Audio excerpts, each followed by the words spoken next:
Hello, good morning, students. Today, this is the new topic, and that is shear force bending moment diagram. But before I will discuss the shear force bending moment diagram, there is some important concept which we first discuss. तो shear force और bending moment diagram जैसे आपको देखते हैं कि जो chapter का नाम क्या है, shear force bending moment diagrams. So means shear force को और बेंडिंग मोमेंट्स को हमने ग्राफिकली रिप्रेजेंट्स करना है, ठीक है।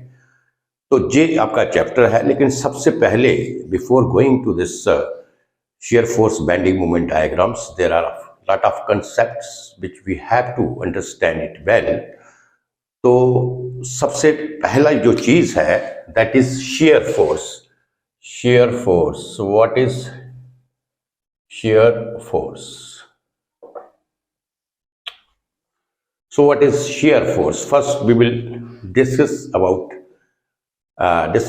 regarding to the shear force. What is its definition? How we can calculate this? What is the way to calculate the shear force? And what is the sign convention that we use in case of your shear force. ठीक है, तो पहले हम shear force के बारे में define करेंगे। What is shear force? देखिए यहाँ पे just see here, this is your beam, right? This is your beam, that is, you can से the beam is simply supported. So this is the reactions as it is simply supported. So you can say this beam is A and B, right? And the reactions are RA and RB, right? So this is your beam that is subjected to the different type of the transverse load on the beam. So you can say there is a different transverse load W1, W2 and W3, like this. These are the transverse load which is acting on the beam, right? So here you have seen that this beam is simply supported and the transverse load is acting on the beam. So what is the action of this transverse load? Suppose when the transverse load is acting on the beam, what is the action of the transverse load? There are the two actions. Actually due to this load क्या होगा, इसके ऊपर जो transverse load act करेगा तो इसके ऊपर इसका जो इफेक्ट होगा, तो देयर आर टू इफेक्ट्स। एक इफेक्ट होगा कि जहां तो ये जो बीम आपकी होगी इसको ये क्या करेगा, बीम को शेयर करेगा, or will break it in two parts. तो जो बीम को शेयर करेगा, जब ब्रेक करेगा इस दो पार्ट में, तो that is called the sharing of the beam. This is the one, you can say this is the one effect of the load, transverse load, which is acting on the beam. And the second effect on the transverse load, that it will, you can say, bend the beam, right? Or you can say that it will bend the beam, it will create the movements there. So this is the action. This is basically, you can say that when the transverse load is acting on the beam, that is it, it is having the two effects on the beam. ये दो effect आपके हो सकते हैं.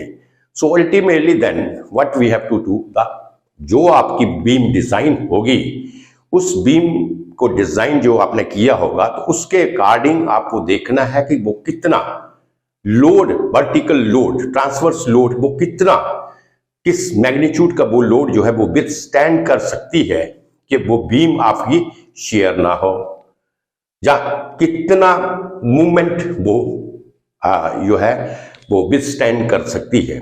सो basically this is, you can say, for this we study the shear force and bending movements.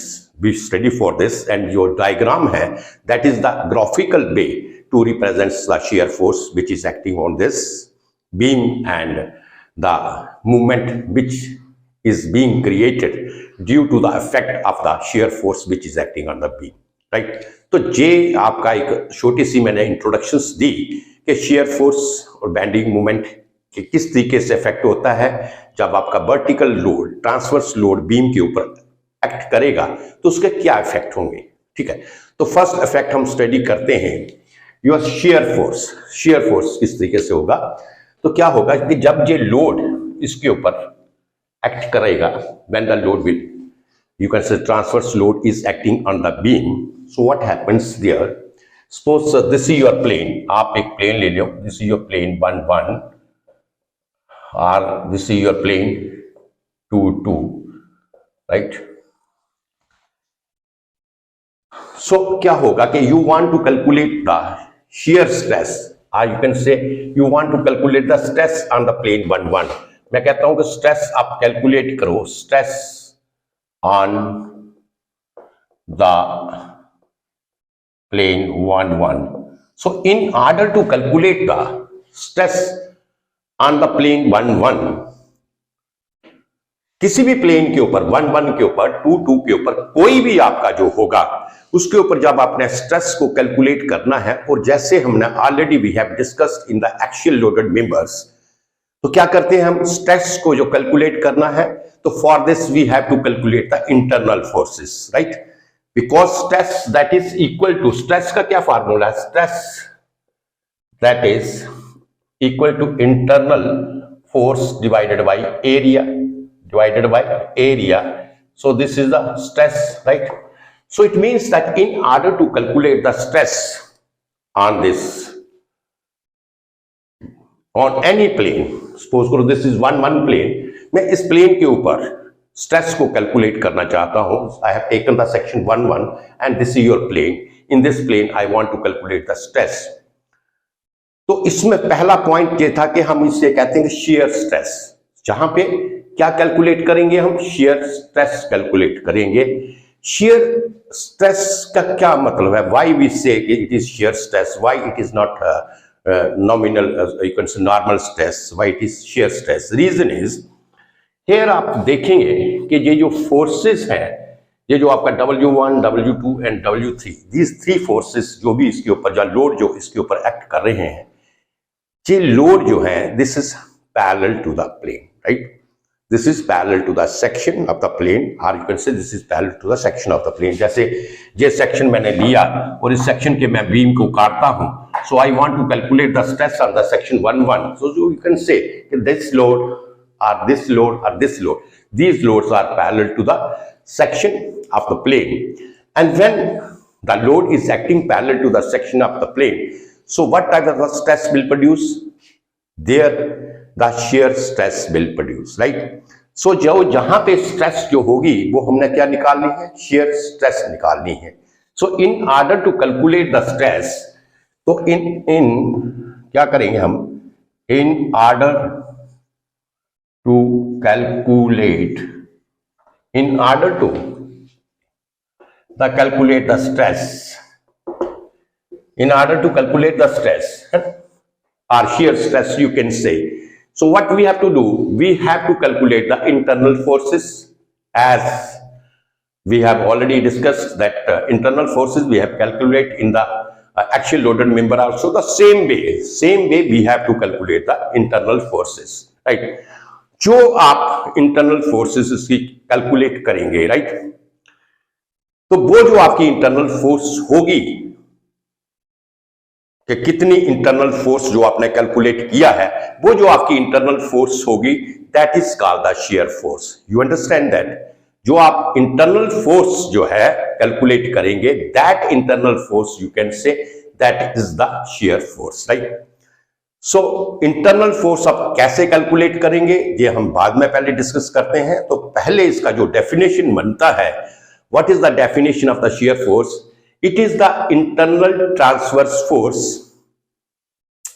at the section, it is the internal अगर अपनी definition इसकी लिखनी है तो इसकी हम डेफिनेशन लिख लेते हैं। डेफिनेशन क्या है, पहला डेफिनेशन ऑफ shear force, क्या है डेफिनेशन इसका, first it is the transverse, it is the internal It is the internal transverse force or load you can say on the section. जिस सेक्शन के ऊपर निकालना है, अपने अपने सेक्शन के ऊपर निकालना है, तो क्या होगा, जो इसकी ट्रांसवर्स इंटरनल फोर्स जो होगी इसमें जो एक्ट करेगी, तो वो क्या होगी, आपकी शेयर फोर्स होगी। सेकंड जो है ये क्या होती है, किस तरीके से इसका कैसे मैग्नीट्यूड निकालेंगे, it is the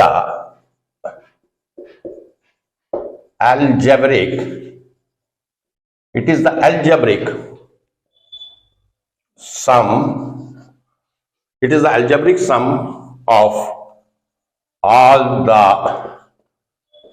forces. It is the algebraic sum of all the forces acting either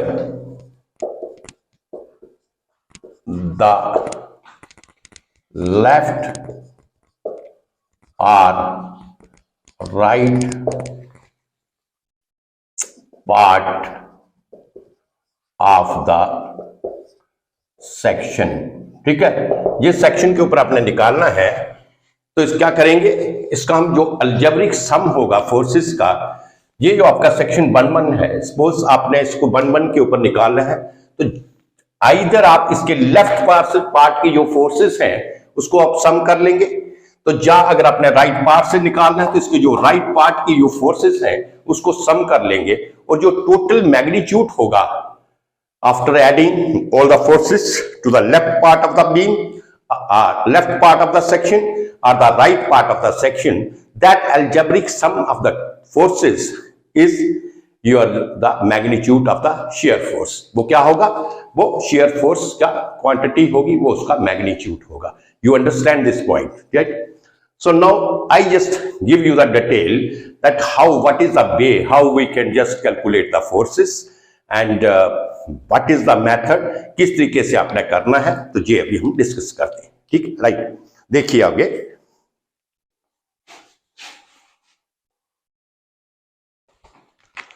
so I think जहां तक आपको क्लियर है किस तरीके से किया मैं I am just talking about the shear force first of all, again I will repeat it. आप एक बीम है which is subjected to the different type of the transverse load on the beam, right, और हमने किसी एक section के ऊपर, suppose कोई भी सेक्शन है, आपको कहता है कि आप किसी एक सेक्शन के ऊपर आप जो है उसका क्या करें, आप सेक्शन के ऊपर आप शेयर फोर्स कैलकुलेट करें, what is the shear force on this section, right. तो क्या करेंगे हम, अगर आपको कोई भी इस प्लेन के ऊपर स्ट्रेस निकालना है, suppose you want to calculate the stress on this plane, so first पहली बात जो है कि जहां पे जो स्ट्रेस होगा that is the shear stress, because the forces are the load which is acting on the beam or which is acting on the plane that is parallel to the plane। तो जो force, जो आपका internal force आप कह सकते हैं, जो आपकी डेवलप होगी, सॉरी जो आपकी स्ट्रेस डेवलप होगी, वो कौन सी स्ट्रेस होगी, that is the shear stress, right. So now in order to calculate the shear stress calculate करने के लिए what we need, as we have already discussed, we need internal force, we need internal force that you have already I have explained in case of the axial loaded member that how you calculate the internal forces, right। तो जो किसी भी section के ऊपर आपने stress calculate करनी है अगर, तो क्या करेंगे, उसमें आप क्या करेंगे, इंटरनल फोर्स निकालेंगे। तो इंटरनल फोर्स निकालने का क्या तरीका होता है कि उस सेक्शन के either you take left side of the section और you take right side of the section. तो उस अगर आप left side of the section लेते हैं तो जितनी भी फोर्सेस और जितना भी लोड आपका left side of the section होगा, उसका जो अलजेब्रिक सम होगा, it is equal to the जो algebraic sum of the forces होगा, ट्रांसवर्स फोर्सेस होगा, that is equal to the internal force, and that internal force you can say that is the shear force. तो जो जहां से definition क्या बनती है, इसकी डेफिनेशन बनती है it is the internal transverse force on the section. तो सेक्शन के ऊपर जो इंटरनल ट्रांसवर्स फोर्स जो एक्ट करती है वो आपकी शेयर फोर्स है, राइट। और सेकंड क्या है, how we calculate the magnitude of this, it is the algebraic sum of all the forces acting either the left or the right part of the section or right side of the section, part की जगह side भी लिख सकते हैं, it is the algebraic sum of or you can say it is equal to the this shear force is equal to the algebraic sum of all the forces acting either the left or the right side of the section। I think जहां तक आप लोगों को clear हो जाना चाहिए, तो ये चीज क्लियर है तो उसको हम मिटा देते हैं, right.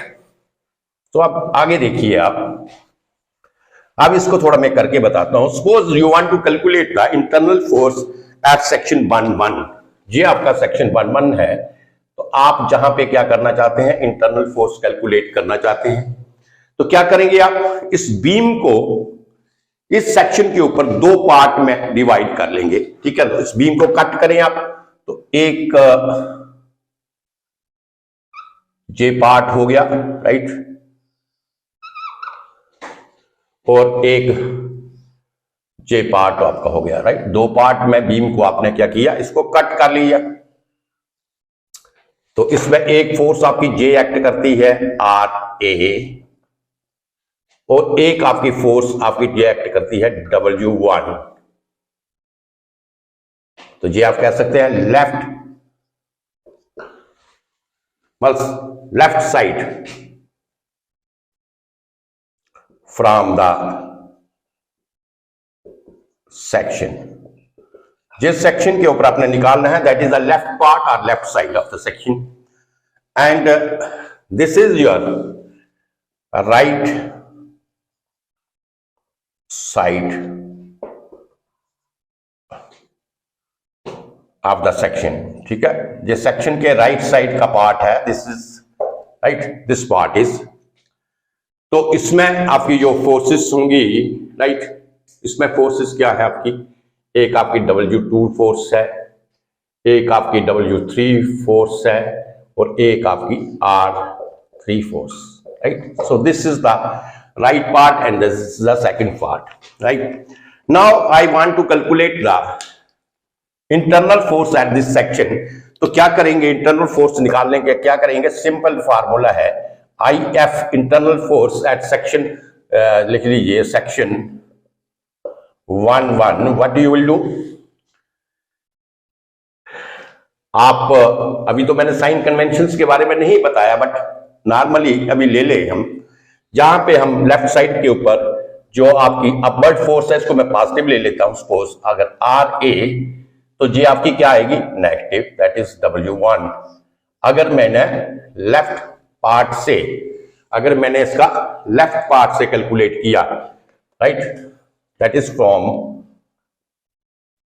Left side of the section, right. जहां तक क्लियर है आपको। तो अगर इसी चीज को मैं right side of the section से कैलकुलेट करूंगा, राइट, तो right side of the section से कैलकुलेट करूंगा अगर, तो क्या होगा आपका, जो right side of the section से कैलकुलेट करूंगा, तो internal forces that is the sum of this is, मैं अभी साइन कन्वेंशन नहीं ले रहा हूं, इसलिए डोंट कंफ्यूज योरसेल्फ। मैं हो सकता है जैसे इधर लिया वैसे ही ले लूंगा, और उसके बाद मैं आपको बताऊंगा कि साइन कन्वेंशंस क्या होंगे। तो जाप कीजिए कि ये जो तीनों फोर्सेस है इसको जमा कर लीजिए, आइदर इट इज प्लस और इट इज नेगेटिव, जो भी आप इसमें साइन कन्वेंशन आप लेते हैं, जहां ये होगा W2 plus W3 minus RB। और अगर आप राइट साइड में साइन कन्वेंशन लेते हैं, पॉजिटिव लेते हैं, upward force and downward force negative लेते हैं, तो ये आएगा RB minus W3 minus W2। तो ये आपका इंटरनल फोर्स निकालना है कि किस तरीके से निकालना है प्लेन के ऊपर। ये जो आपका इंटरनल फोर्स होगा, ये आपका जो इंटरनल फोर्स होगा जो सेक्शन 1-1 के ऊपर एक्ट कर रहा है, this is your shear force. जहां पे समझ आ गया कि इंटरनल फोर्स हम किस तरीके से कैलकुलेट करते हैं। लेफ्ट पार्ट के ऊपर जितनी फोर्सेस होंगी, जहां तो जितनी फोर्सेस होंगी, जो सेक्शन आपने लिया है लेफ्ट साइड की सारी फोर्सेस को ऐड करेंगे, या अगर आप राइट साइड लेते हैं, right side of the section लेते हैं, तो आप जितनी राइट साइड में जो फोर्सेस होंगी उनको आप सम करेंगे, और सम करने के बाद जो आपके पास मैग्नीट्यूड वैल्यू आएगी वो आपका क्या होगा, that is the magnitude of the internal force और the shear force. You understand this? Now the very important point here is the sign convention. Now I will discuss the sign, because the sign convention is very important in case of the shear force and the bending moment diagram. When we will draw the shear force and bending moment diagram graphically, then it is very important to know कि कौन सी forces आपकी positive होंगी और कौन सी forces आपकी negative होंगी। क्योंकि आप अगर आप जो अपने एक्सियल लोडेड मेंबर पढ़े थे उस केस में तो एक सिंपल सा आपने ले लिया था, जो आपकी टेंसाइल फोर्स होगी वो क्या होगी, आपकी पॉजिटिव होगी, और जो आपकी कंप्रेसिव फोर्स होगी वो आपकी क्या होगी, नेगेटिव होगी। वहां पे एक सिंपल सा साइन कन्वेंशन सा, but here it is very important here to understand the sign convention, that when we are you can say when we are calculating the forces from the left part of the section, then sign convention is what, and when we are calculating the forces to the right part of the section, then the sign convention is what, right? So this is very important to understand, और इसको थोड़ा ध्यान से देखिए, right?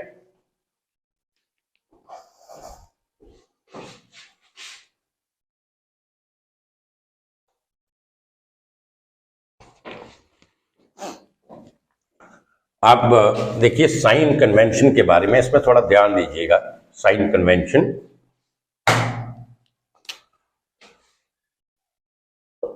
Sign convention,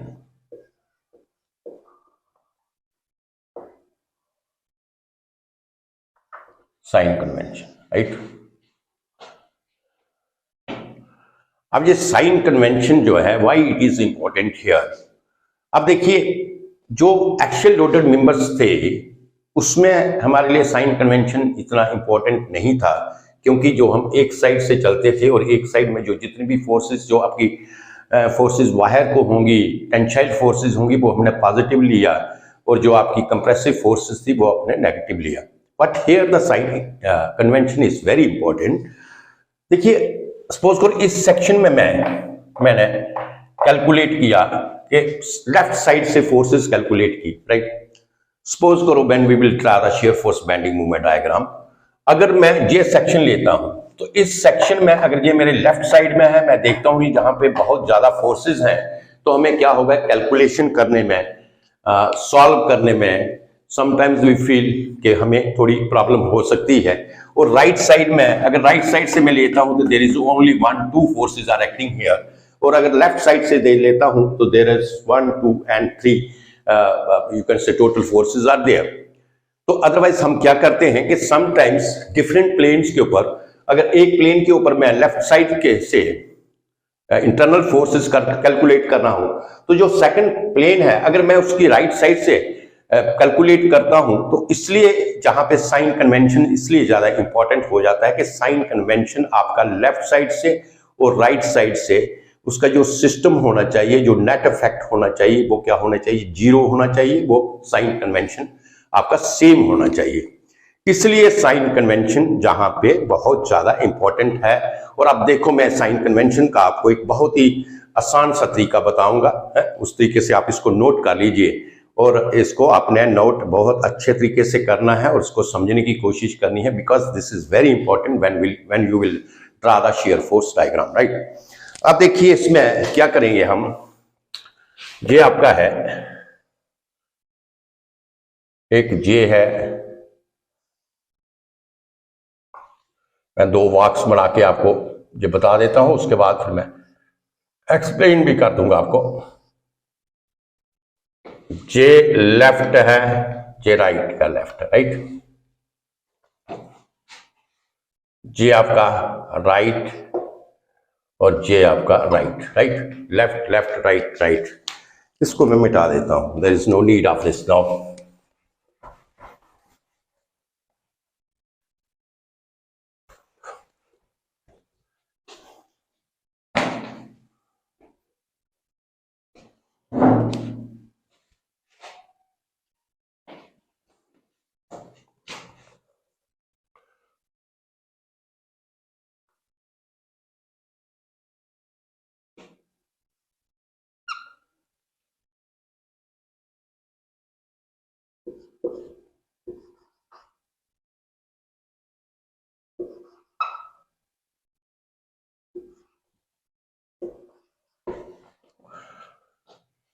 अगर मैं left जो part था बीम का, ये जो मैंने लिया था आपका, ये आपका सेक्शन है, इसको बना लेते हैं।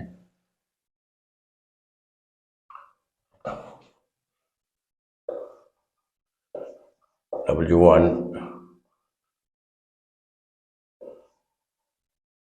W2, W3, तो ये आपकी सेक्शन थी, ये आपका RA and this is your RB, right? ऐसा ही था ना। देखिए ये सेक्शन के अगर हम left side means from section right to left चलेंगे, मींस लेफ्ट पार्ट, आप सीधा याद रखिए, right, not right to left, but जो लेफ्ट पार्ट में होगा, जो लेफ्ट पार्ट में आपकी अपवर्ड फोर्स होगी, लेफ्ट पार्ट में अपवर्ड फोर्स जो आपकी होगी वो क्या होगी? पॉजिटिव होगी, राइट? तो अपवर्ड फोर्स आपकी क्या है? पॉजिटिव है, तो ये आ गया upward force positive, right, left part में। और जो आपकी डाउनवर्ड फोर्स होगी, डाउनवर्ड फोर्स जो आपकी होगी वो क्या होगी? आपकी डाउनवर्ड फोर्स आपकी नेगेटिव होगी। तो इसलिए हम क्या करेंगे, ये देखिए, ये आपका लेफ्ट, ये लेफ्ट में अगर इस साइड से इधर से चले, लेफ्ट में जो अपवर्ड फोर्स है पॉजिटिव है, और जो डाउनवर्ड फोर्स होगी वो क्या होगी? वो पॉजिटिव होगी, राइट? लेफ्ट में जो आपकी डाउनवर्ड फोर्स होगी वो क्या होगी? पॉजिटिव होगी। तो जहां पे जो डाउनवर्ड फोर्स है लेफ्ट में, ये क्या होगी? पॉजिटिव होगी। You understand this?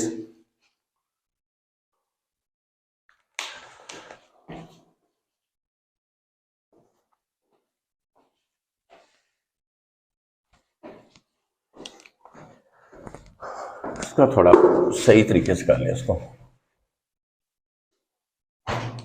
ये आपका पॉजिटिव और ये आपका आ गया नेगेटिव साइन, ठीक है? ये आपका आ गया नेगेटिव साइन। तो मुझे बताइए, इसमें लेफ्ट में जो अपवर्ड फोर्स थी वो क्या थी? पॉजिटिव थी, राइट? तो अगर हम लेफ्ट में अपवर्ड फोर्स पॉजिटिव रखेंगे तो वो जो आपकी इसमें कौन सी फोर्स आपकी पॉजिटिव होगी? जो आपकी डाउनवर्ड फोर्स होगी। तो पहले लेफ्ट की फोर्सेस लेते हैं। लेफ्ट में ये अपवर्ड फोर्स आपकी पॉजिटिव है, और जहां पे लेफ्ट आ गया ना, ये this is also left, right? तो जहां पे जो आपकी डाउनवर्ड फोर्स होगी, इधर से पॉजिटिव फोर्स कौन सी होगी? ये अगर ऊपर वाली फोर्स पॉजिटिव है तो जे वाली फोर्स आपकी क्या होगी? Positive.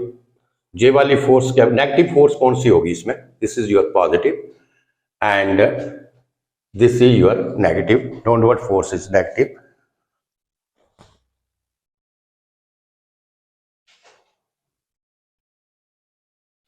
So this is left में जो आपकी डाउनवर्ड फोर्स होगी वो क्या थी? नेगेटिव थी। यहां पे देखिए, ये अगर मैं अपवर्ड फोर्स को क्या ले रहा हूं? पॉजिटिव में, और जो डाउनवर्ड फोर्स है वो क्या है? नेगेटिव है। ये डाउनवर्ड फोर्स क्या होगी? नेगेटिव होगी। अब देखिए इसमें क्या है? अपवर्ड फोर्स क्या होगी इसमें? अगर मैं इसमें अपवर्ड फोर्स लूं तो इसमें अपवर्ड फोर्स अगर इसमें पॉजिटिव थी तो जहां पे अपवर्ड फोर्स क्या होगी? नेगेटिव होगी, राइट? और जो डाउनवर्ड फोर्स होगी दैट इज पॉजिटिव। जो डाउनवर्ड फोर्स होगी वो क्या होगी? पॉजिटिव होगी। You understand this? जो डाउनवर्ड फोर्स होगी वो पॉजिटिव होगी। तो अगर ये आपका साइन कन्वेंशन है, इसको याद इस तरीके से रखना है। देखिए, अगर मैं लेफ्ट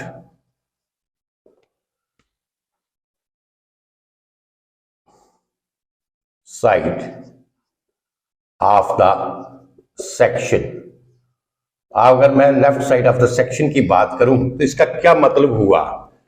ये अपवर्ड फोर्स है, एल क्या है? Left side. एल क्या है? Left side of the section. तो एल मींस जो अपवर्ड फोर्स है आपकी, upward force, the upward load, upward force, this is having the positive sign, है ना? Positive sign. और जो लेफ्ट पार्ट में ये आपका लेफ्ट है ना, मैंने ये बॉक्स बनाया नेगेटिव का, ये बॉक्स क्या बनाया, नेगेटिव का। जहां पे जो फोर्सेस मैंने शो की वो क्या शो की, नेगेटिव। मींस नेगेटिव में जो आपकी अपवर्ड फोर्स होगी राइट साइड में, ये नेगेटिव होगी, और जो डाउनवर्ड फोर्स आपकी इसमें लेफ्ट साइड में होगी ये आपकी नेगेटिव होगी। इसका ये मतलब है। तो डाउनवर्ड फोर्स इसमें क्या होगी, डाउनवर्ड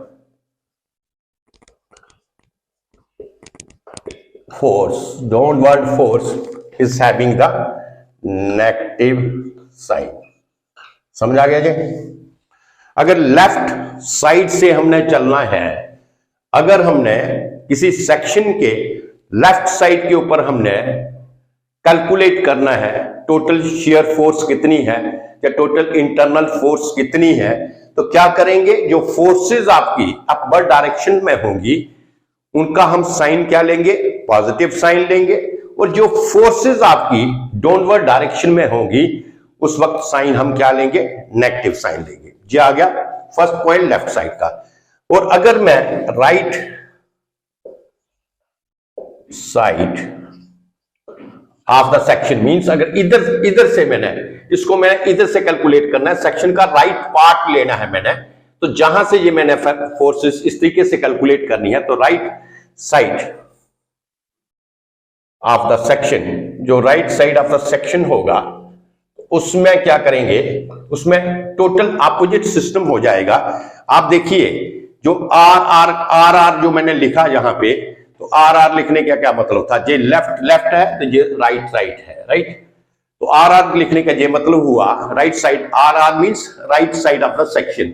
तो right side of the section मैंने जहां पे लिखा है, ये डाउनवर्ड में एरो डाला है राइट आर के ऊपर, और ये पॉजिटिव साइन की तरफ लिखा है। तो इसका मतलब ये होगा कि जो डाउनवर्ड फोर्स होगी, downward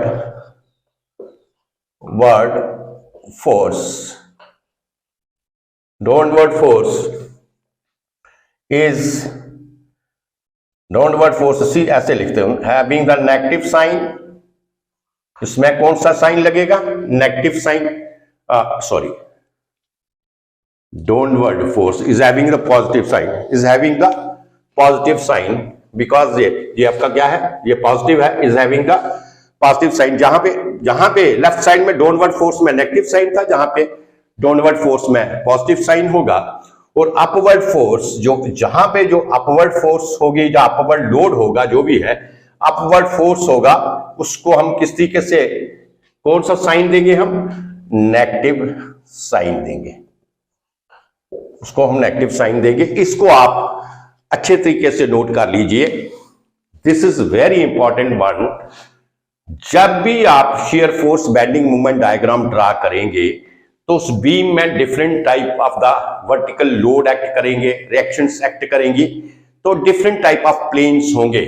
sometimes for the easiness of the calculation, some part में हम क्या करेंगे, किसी एक प्लेन से फोर्सेस को कैलकुलेट करेंगे, और सम पार्ट में हम किसी, आप कह सकते हैं कि अदर प्लेन में फोर्सेस कैलकुलेट करेंगे। तो आपको ये समझ होनी चाहिए कि अगर हम सेक्शन के लेफ्ट साइड से कैलकुलेट करते हैं फोर्सेस, तो आपको ये याद रखना है, जो आपकी अपवर्ड फोर्स होगी वो आपका पॉजिटिव साइन होगा, जो आपकी डाउनवर्ड फोर्स होगी वो आपका नेगेटिव साइन होगा। और अगर सेक्शन के राइट साइड से हम कैलकुलेट करते हैं टोटल शियर फोर्स और टोटल इंटरनल फोर्सेस, तो उसमें क्या करेंगे, जो आपकी डाउनवर्ड फोर्स होगी वो आपका कौन सा होगा, पॉजिटिव साइन होगा, और जो आपकी अपवर्ड फोर्स होगी वो आपका क्या होगा, नेगेटिव साइन होगा। तो this is all about your shear force. Now जो इसका नेक्स्ट टॉपिक का ही नाम हमारा क्या है, शियर फोर्स बेंडिंग मूवमेंट। और अब हम बेंडिंग मूवमेंट के बारे में डिस्कस करते हैं कि बेंडिंग मूवमेंट क्या है, how we calculate the bending movement, right. तो इसको आप थोड़ा ध्यान दीजिए, just understand that.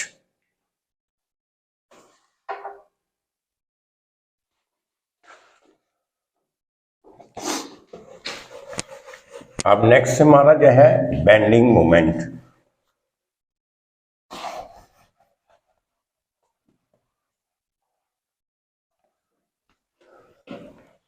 So let us understand bending moment.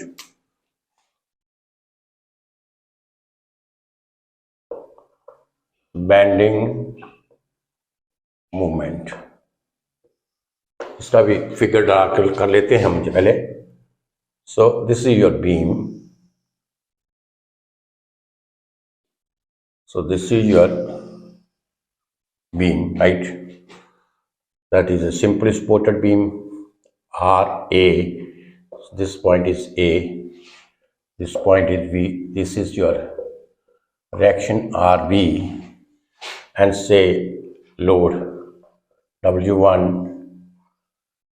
W2 and W3 is acting on the beam, right?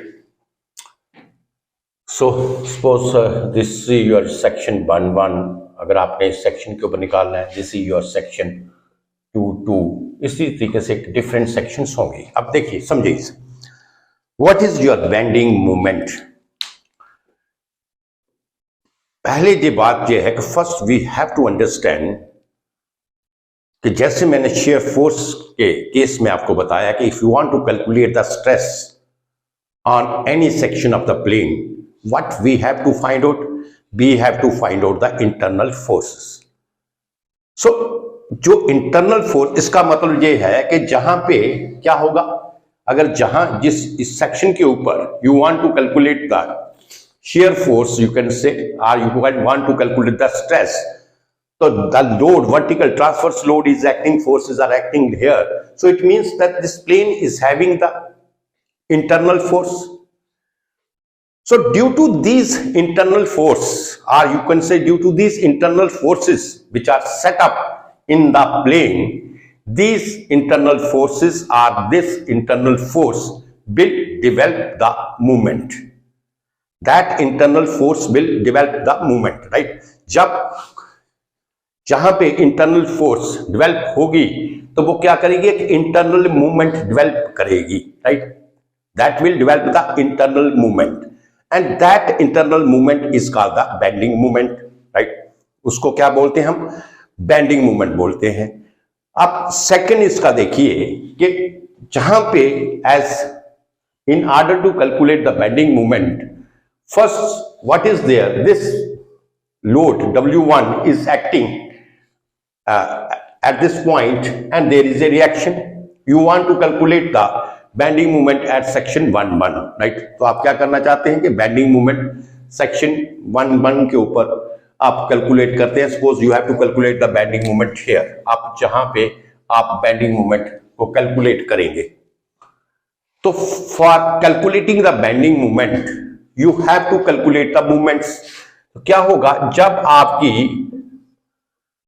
You have to calculate the movement, these forces, you can say ये आपका beam है and this is the centroid of the beam, or you can say this point, this is the center of the beam, or you can say this is the centroid of the beam. So here you are seeing, here you will see here that these load, this is away from the centroid of the plane. ये load जो act कर रहे हैं वो centroid से क्या कर रहे हैं, away, they are acting away from the centroid of the plane. So it means that they will create और they will develop the movement. क्या होगा, क्योंकि ये जो वर्टिकल फोर्सेस हैं जब ये बीम के ऊपर एक्ट कर रही हैं, तो जहां पे they are not acting on the centroid of the plane, but they are acting away from the centroid of the plane. और जैसे आपने पढ़ा है कि जब भी एक वर्टिकल फोर्स, जो भी फोर्स आपकी सेंट्राइड ऑफ द प्लेन से अवे एक्ट करेगी, उसके दूरी के ऊपर एक्ट करेगी, सेंट्राइड के ऊपर एक्ट नहीं करेगी, तो वहां पे क्या होगा, उस प्लेन के ऊपर वो फोर्स जो है वो मूवमेंट क्रिएट करेगी, राइट? वो क्या होगा, मूवमेंट क्रिएट होगा। तो इसलिए क्या होगा, जहां पे जैसे ये W1 है, तो मूवमेंट तो जैसे आपको पता है मूवमेंट क्या होता है, force into perpendicular distance, this is the movement. इसको ध्यान से समझिएगा, फोर्स इनटू परपेंडिकुलर डिस्टेंस। तो अगर मैं कहता हूं कि इस सेक्शन के ऊपर आप बेंडिंग मूवमेंट निकालो, तो इस सेक्शन के ऊपर बेंडिंग मूवमेंट निकालने के लिए क्या करना पड़ेगा कि इस सेक्शन के इधर लेफ्ट पार्ट अगर आप लेते हैं तो इस सेक्शन के इधर जितने भी आपके मूवमेंट्स होंगे वो आप कैलकुलेट करेंगे, क्योंकि ये W1 एक फोर्स है, ये एक मूवमेंट क्रिएट करेगा। RA जो दूसरा फोर्स है, ये सेकंड मूवमेंट क्रिएट करेगा। तो जहां पे क्या होगा, जहां पे दो मूवमेंट क्रिएट होंगे, एक आपका मूवमेंट क्रिएट होगा by W1, W1 is the perpendicular force, और अगर आपको जो डिस्टेंस दिया है कि जहां तक जो डिस्टेंस आपका x1 है, तो अगर आपने इसके ऊपर मूवमेंट निकालना है तो ये एंटी क्लॉकवाइज मूवमेंट होगा, जो साइन कन्वेंशन हम बाद में पढ़ेंगे। तो जहां से आप एक मूवमेंट ये W1 एक मूवमेंट क्रिएट करेगा O के ऊपर, और एक मूवमेंट आपका RA क्रिएट करेगा O के ऊपर, राइट। तो ये जो मूवमेंट है, इन मूवमेंट का जो टोटल सम होगा, इस मूवमेंट का जो टोटल सम होगा, वो जो टोटल सम होगा आपका, वो आपका इंटरनल रजिस्टिंग मूवमेंट के बराबर होगा, so that the net effect of the movement that should be equal to 0। आप समझ गए बात। तो अल्टीमेटली कहने का क्या मतलब है कि बेंडिंग मूवमेंट क्या होता है, कि बेंडिंग मूवमेंट जो आपका है वो क्या है कि ये जो आप sum of the movement, if you are calculating the bending moment on this section, either you take the sum of the moments from the left side of the section, or you take the sum of the moment, or you can say the algebraic sum of the moments from the left side of the section, and algebraic sum of the moment from the right side of the section। उसे आप जमा कर लीजिए, उसे आप add कीजिए, और वो जो टोटल उसका होगा, टोटल आपकी जो समेशन होगी, that is equal to the bending movement at that particular section, जिस सेक्शन के ऊपर आप उसको कैलकुलेट करना चाहते हैं। You understand this point. अब इसको भी करने का वही तरीका है जिस तरीके से आपने इंटरनल फोर्सेस को कैलकुलेट किया था। तो क्या करेंगे, सपोज करो आपने सेक्शन 1 के ऊपर इसको जो बेंडिंग मूवमेंट निकालना है, तो आप इसको भी दो पार्ट में डिवाइड कर सकते हैं बीम को, just to make you understand. तो दो पार्ट में आप बीम को डिवाइड कर लीजिए, राइट। तो ये आपका हो गया लेफ्ट पार्ट, ये आपका लेफ्ट पार्ट हो गया, ये आपका राइट पार्ट हो गया, राइट। तो इसमें एक लोड क्या है, RA, this is the reaction, and this is W1, right. तो लेफ्ट पार्ट के ऊपर जो फोर्सेस हैं, वो जो मूवमेंट क्रिएट करेंगी, means force into distance. Distance आपको दिया होगा कि ये W1 फोर्स जो है किस डिस्टेंस के ऊपर है, कितना डिस्टेंस, RA का डिस्टेंस कितना है वहां से, that is given in the numerical. तो जहां से आप क्या करेंगे, मूवमेंट निकालेंगे, W1 इनटू जो भी डिस्टेंस होगा, that is one movement, plus और माइनस, अगर इसको आप जहां से सपोज करो इधर से आप उसको प्लस साइन देते हैं, तो एंटी क्लॉकवाइज मूवमेंट नेगेटिव होगा, क्योंकि आपने सेक्शन के ऊपर निकालना है। तो दिस प्लस दिस करके जो आपका टोटल मूवमेंट आएगा, that is your the internal resisting movement और the bending movement at this section. और अगर इसी तरीके से अगर आपने राइट साइड से निकालना है, तो जहां पे आप देखिए सेक्शन से तीन फोर्सेस हैं, तो तीन फोर्सेस का अलग अलग आप क्या करेंगे, मूवमेंट्स निकालेंगे, और उन मूवमेंट्स को क्या करेंगे, आप उसको ऐड करेंगे, और जो टोटल आपका मूवमेंट्स आएगा वो आपका क्या होगा, bending movement and this section. और जो भी आपका बेंडिंग मूवमेंट, चाहे आप इधर से निकालें, चाहे आप इधर से कैलकुलेट करें इस सेक्शन के ऊपर, आपका जो बेंडिंग मूवमेंट होगा वो क्या होना चाहिए, सेम होना चाहिए। You understand this. तो अब इसको हम थोड़ा सा और एक्सप्लेन करते हैं कि किस तरीके से उसकी डेफिनेशन क्या थी। First we will write down the definition, right. तो लिखिए इसको।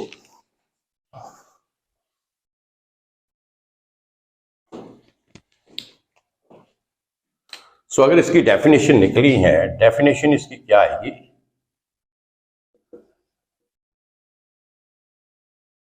Definition. So what is your definition of this, bending movement is the bending moment is the internal movement at the section। bending moment is the क्या है, internal movement at the section। Bending moment is the internal moment of the section. पहली बात तो ये होगी। Second क्या है? It is the algebraic it is the algebraic sum of it is the algebraic sum of all the forces. It is the algebraic sum of all the moments. It is the algebraic sum of all the moments of the forces either left side or right side of the section.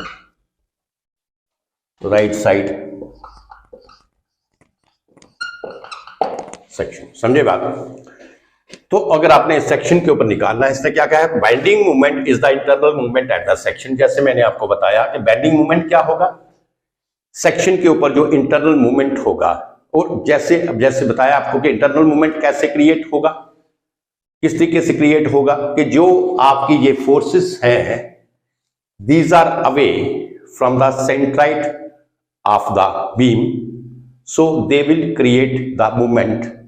And in order to balance this movement, what happens? A net movement or internal movement will be developed, so that their net effect will be zero. तो वो जो internal movement होगा, that internal movement is the bending moment. You understand this? जिस तरीके से आपकी जहां पे इंटरनल फोर्स क्रिएट होगी, डेफिनेटली जहां पे इंटरनल फोर्स क्रिएट होगी तो वो इंटरनल मूवमेंट तो क्रिएट करेगी ही। अगर एक्सटर्नल फोर्स से आपका मूवमेंट क्रिएट होता है तो इंटरनल फोर्स क्या करेगी? इंटरनल मूवमेंट क्रिएट करेगी टू बैलेंस द मूवमेंट, जो कि उसका to balance the effect of the movement. तो वो जो इंटरनल मूवमेंट होगा that is called the bending movement. और ये आपकी डेफिनेशन है, bending movement is the internal movement at the section. अगर आप किसी सेक्शन के ऊपर बेंडिंग मूवमेंट निकालना चाहते हैं तो वो क्या है? इंटरनल मूवमेंट है सेक्शन का। और निकालने का तरीका क्या है कि सेक्शन के आप लेफ्ट साइड चले जाइए या सेक्शन के आप राइट पार्ट में चले जाइए, जहां से भी आप कैलकुलेट करना चाहते हैं। तो क्या करेंगे? जितना सेक्शन के अगर लेफ्ट साइड जाते हैं, जितनी भी फोर्सेस एक्ट कर रही हैं, हर फोर्स क्या करेगी? वो मूवमेंट क्रिएट करेगी। वहां पे आप क्या करें? हर फोर्स का मूवमेंट फाइंड आउट कर लें और उन मूवमेंट्स को आप क्या करेंगे? सम अप कर लें, जमा कर लें, टोटल कर लें, और जो टोटल वैल्यू होगी that is the value of the bending movement at that particular section. I think up to this is clear to you. Now we come to the sign convention. और जो इसका भी sign convention है, this is very very interesting sign convention, very important one. तो इसका sign convention भी आप देखिए कि साइन कन्वेंशन इसका किस तरीके से होता है।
So this is your sign convention, very important point, sign convention for bending moments. ये साइन कन्वेंशन, जैसे मैंने आपको पहले भी बताया कि आपके जो साइन कन्वेंशंस हैं, चाहे वो शेयर फोर्स के हों और या बेंडिंग मोमेंट्स के हों, this is very important to know and you must know that what is the sign convention in case of your the shear force and what are the sign conventions in case of your bending moment. This is having a great importance and you must understand this. देखिए sign conventions को बनाने के लिए उन्होंने एक simple सा आपको एक यस यू कैन से सिंपल सा एक याद रखने के लिए एक ट्रिक, एक फार्मूला दिया है.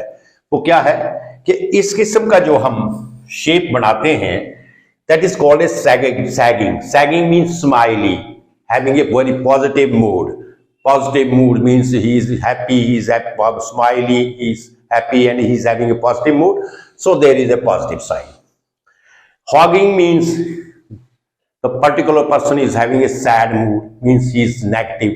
His mental, you can say, condition is negative. He is having negativity. So here I will put the negative sign here. Mostly in every book they are just try to explain you like this. तो इसमें क्या है, इसमें bending movement का sign convention पहले हम इधर से लिखेंगे, then I will write down. देखिए जे एल मीन्स, ये एल क्या होगा, ये किसी बीम का लेफ्ट पार्ट के साइड से, अगर मैंने लेफ्ट पार्ट, बीम के लेफ्ट पार्ट से अगर मैंने साइन मूवमेंट कैलकुलेट करने हैं तो एल जे मतलब शो करता है. मींस अगर if I am considering the left part from the section and I am calculating the bending movement, तो एल जहां पर और एल जहां पर, that signifies that you are calculating the forces from the left side of the section and R R means right side of the section, right. So देखिए ये positive है, ये पूरे का पूरा पॉजिटिव है और ये आपका नेगेटिव है. तो इसमें अगर मैं लेफ्ट पार्ट में लेता हूं तो लेफ्ट पार्ट में ये कौन सा मूवमेंट है, ये आपका क्लॉकवाइज मूवमेंट है. तो लेफ्ट पार्ट में जो आपका क्लॉकवाइज मूवमेंट होगा वो क्या होगा, आपका पॉजिटिव होगा. तो इसका मतलब है कि लेफ्ट पार्ट में जो आपका एंटी क्लॉकवाइज मूवमेंट होगा वो क्या होना चाहिए, नेगेटिव होना चाहिए. तो देखिए ये आपका लेफ्ट एल लिखा है ना इधर हॉगिंग में, दिस इज नेगेटिव साइड, तो this is negative. You understand this. अगर लेफ्ट पार्ट कंसिडर करें फ्रॉम द सेक्शन बीम का जो लेफ्ट पार्ट अगर कंसिडर करते हैं हम सेक्शन से, उस पार्ट में अगर आपका क्लॉकवाइज मूवमेंट होता है वो क्या होगा, आपका पॉजिटिव होगा. और जो आपका एंटी क्लॉकवाइज मूवमेंट होगा वो क्या होगा, आपका नेगेटिव होगा. ये आपने याद रखना है. अब ले लीजिए, अब राइट पार्ट के ऊपर आते हैं. राइट पार्ट में जो आपका एंटी क्लॉकवाइज मूवमेंट होगा, देखिए ये पॉजिटिव साइड, ये एंटी क्लॉकवाइज मूवमेंट है, ये कहां किसका है, right part of the beam. जो एंटी क्लॉकवाइज मूवमेंट होगा ये आपका क्या होगा, पॉजिटिव होगा. और जो आपका क्लॉकवाइज मूवमेंट होगा वो क्या होगा, आपका नेगेटिव होगा. You understand this. तो जो क्लॉकवाइज मूवमेंट होगा वो क्या होगा, नेगेटिव होगा. तो अगर हमें सिंपल वे में लिखना है, अगर सपोज आपको जहां से थोड़ा कंफ्यूजन होता है तो सिंपल वे में मैं लिख के बता देता हूं आपको. Left part from the section, अगर मैं left part from the section से लूं तो क्लॉक, ये आ गया बेंडिंग मूवमेंट का sign convention for bending movement. Clock wise movement जो लेफ्ट पार्ट का होगा is having the positive sign, is having the positive sign, right? First. तो इसी तरीके से जो आपका anti clock wise, anti clock wise movement होगा is having the negative sign. This is clear. अब आ गया राइट पार्ट। अगर राइट साइड से मैं करूं, राइट साइड से करूं मैं सेक्शन के राइट साइड से, तो इसका क्या होगा, बिल्कुल उल्टा होगा। जो क्लॉक वाइज है, क्लॉक वाइज मूवमेंट जो आपका होगा, उसके लिए कौन सा साइन आएगा, नेगेटिव साइन। और जो एंटी क्लॉकवाइज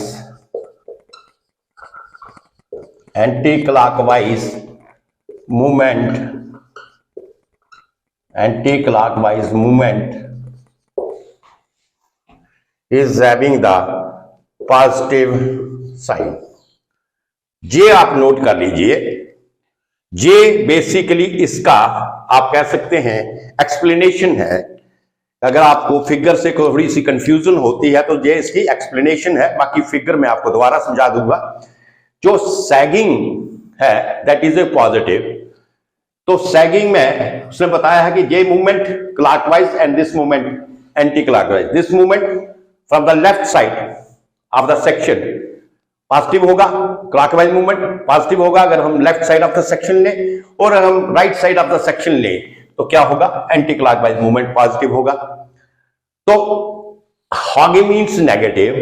अगर मैं anti clockwise movement left part के ऊपर कंसिडर करता हूं तो उसका क्या साइन कन्वेंशन होना चाहिए, वो होना चाहिए नेगेटिव। और जो क्लॉकवाइज मूवमेंट होगा वो भी क्या होगा, राइट साइड के ऊपर नेगेटिव होगा। क्लॉकवाइज मूवमेंट इसमें क्या होगा, नेगेटिव होगा। You understand this? So this is your sign convention of the bending movement and this is very much important. This is very much important to know. ये आप बकायदा नोट कर लीजिए। ये मैंने इसको थोड़ा ब्रीफ करके आपको समझा दिया है कि जो भी, अगर आप इसमें भी देखें, आप देखिए, अगर मैं सेक्शन जहां से जाता हूं, मैं ये आपकी बीम है तो मैं लेफ्ट पार्ट से लेता हूं, तो लेफ्ट पार्ट में जो आपका जे वाला मूवमेंट होगा तो ये कौन सा मूवमेंट बनाएगा, clockwise movement, because I am calculating the movement here.